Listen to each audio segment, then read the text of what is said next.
Another blockbuster movie, another video game tie-in. That's what they used to say, until the first movie-based Spider-Man game was released. No autographs, please. It was really the first video game to deliver a web-slinging experience that actually made you feel like you were the web-slinger. With the third movie making its debut, it's time once again to snap on the web shooter and take a swinging tour of New York City. Is it top shelf or tourist trap?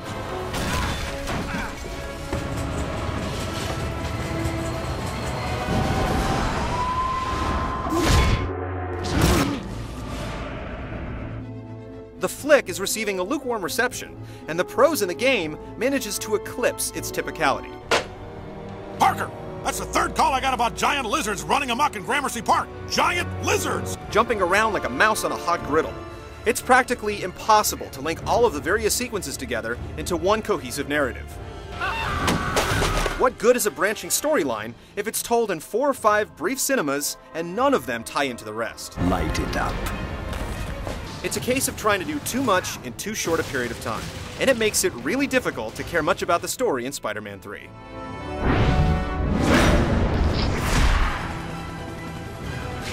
Spider-Man 3 is an open-ended game in the most rudimentary sense of the phrase. There's a map of New York City that you can access to check out available mission objectives, and when you select one, a waypoint will guide Spidey to his trigger point. Expect to have half a dozen available missions at any time, and that's in addition to a battery of secondary crime-fighting objectives. At the same time, they lack any sense of variety. Most revolve around getting from one point to another and saving someone's tail, beating someone up, or defusing a bomb. There's no rhyme or reason to them either, and good luck figuring out which ones move the main plot forward. You'll eventually gain the black suit, but it takes far too long. At the same time, it's almost worth the wait, as Parker's dark doppelganger provides the game's strongest thrills. While you could technically play Spider-Man 3 for what seems like eternity, you'll be repeating the same 2 hours of gameplay ad nauseum. Even the dozen or so hours it takes to get you through the main story arc eventually becomes a grind.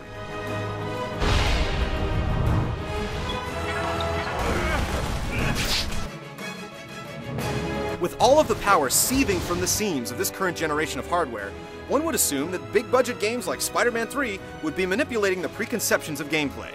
What we have here is the same game we've been playing for 5 years. Sure, the feeling of swinging through Manhattan is just as exhilarating and fun as it's always been, but this is essentially the third game to use this as its crutch. The combat doesn't exactly push the envelope either, yet there are more moves in this game than you'll ever want or need to use. You can get by with just a couple effective combos, and generally, mashing buttons like a maniac is just as sound a strategy as any. There is a new countering system, and it works fine when it's one-on-one, but showdowns like this are rare. When 4 or 5 thugs are all swinging at different times, countering goes out the window in favor of clobbering the buttons. Trying to get a good view in Spider-Man 3 is a game unto itself. It's obvious the camera's been programmed for following the web slinging, and that's about the only place it works well. When indoors or in major brawls, you'll fight with it more than you will the bad guys. Remember the QuickTime events made popular by Resident Evil 4 and God of War? Well, they've managed to crawl their way into Spider-Man 3. There's no warning when they're about to happen, which can be annoying, but they're some of the few times in the game where you really get to see Spidey's agility on display. Playing Spider-Man 3 is a love-hate relationship.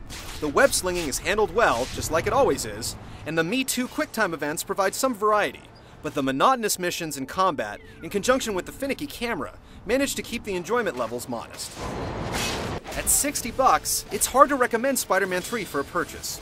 You can get through the main story in a casual weekend of playing, and the extra mission objectives aren't exactly compelling.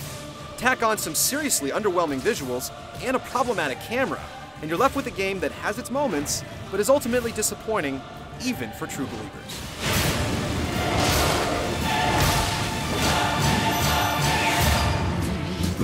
Nothing's worrying.